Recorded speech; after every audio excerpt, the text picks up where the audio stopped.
नया और रोचक रूपांतरित स्क्रिप्ट। सीरियल वसुधा की कहानी अब ऐसे मोड़ पर पहुंच गई है जहां हर पल नया धमाका हो रहा है। दर्शक अब सांस रोके बैठे हैं क्योंकि आने वाला ट्विस्ट न केवल वसुधा की जिंदगी बदलने वाला है बल्कि पूरे परिवार और गांव की इज्जत पर भी सवाल उठाने वाला है। कहानी की शुरुआत होती है एक छोटे से गांव से जहां अचानक हलचल मच जाती है। गांव की एक लड़की दौड़ती हुई वसुधा के पास आती है। उसका चेहरा लाल लाल दाग धब्बों और मुहासों से भरा हुआ है। उसकी आंखों में गुस्सा और दर्द दोनों दिखाई दे रहे थे। वह जोर जोर से सबके सामने कहती है, वसुधा दीदी, ये देखो मेरे साथ क्या हो गया। मैंने ये क्रीम सिर्फ इसलिए खरीदी थी क्योंकि इस पर तुम्हारी फोटो छपी हुई थी। मुझे लगा ये भरोसेमंद प्रोडक्ट होगा, लेकिन इसे लगाने के बाद मेरा चेहरा ऐसा बर्बाद हो गया। अब मैं क्या करूं?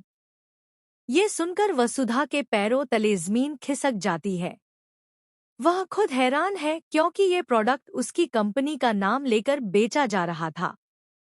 लेकिन सच्चाई ये है कि असली कंपनी का इससे कोई लेना देना नहीं था। किसी ने जानबूझकर उसकी कंपनी की इमेज खराब करने के लिए ये साजिश रची थी। वसुधा को तुरंत शक होता है और उसका शक सीधे करिश्मा पर जाता है।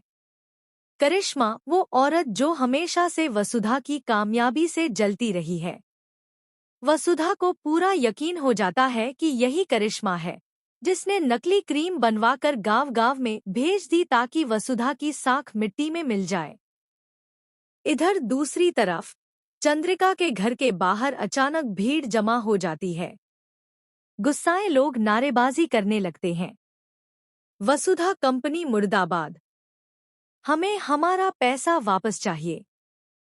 चेहरे खराब कर दिए इस नकली क्रीम ने। चंद्रिका जब घर से बाहर निकलती है तो यह देख हैरान रह जाती है। गांव के लोग उसकी हवेली के बाहर खड़े होकर हंगामा कर रहे हैं। लोग इतने गुस्से में हैं कि कभी भी हालात बिगड़ सकते हैं। इस पूरी भीड़ को भड़काने वाली और कोई नहीं बल्कि करिश्मा ही थी, जिसने आग में घी डालने का काम किया।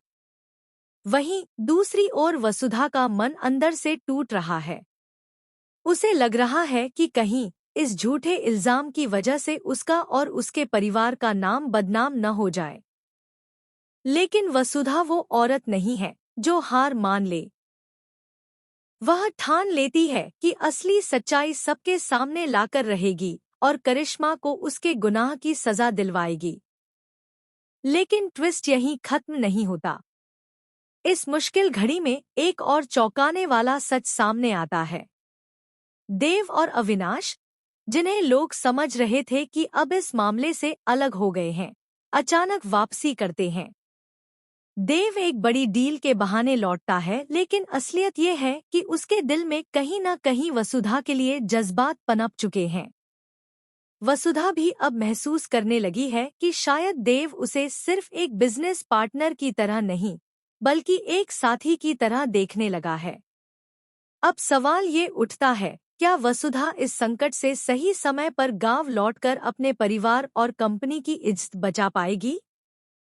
क्या वह भीड़ के सामने सच्चाई साबित कर पाएगी कि असली गुनहगार करिश्मा है? और सबसे बड़ा सवाल, क्या देव अपने दिल की बात वसुधा से कह पाएगा या फिर ये जज्बात दिल ही में दबे रह जाएंगे? करिश्मा की चाल दिन-ब-दिन और खतरनाक होती जा रही है। वह जानती है कि अगर वसुधा इस बार भी जीत गई, तो उसकी जिंदगी में हमेशा के लिए हार लिख दी जाएगी। इसलिए वह हर कदम पर नई साजिश रच रही है। दर्शकों के लिए आने वाले एपिसोड किसी रोलर कोस्टर राइड से कम नहीं होंगे।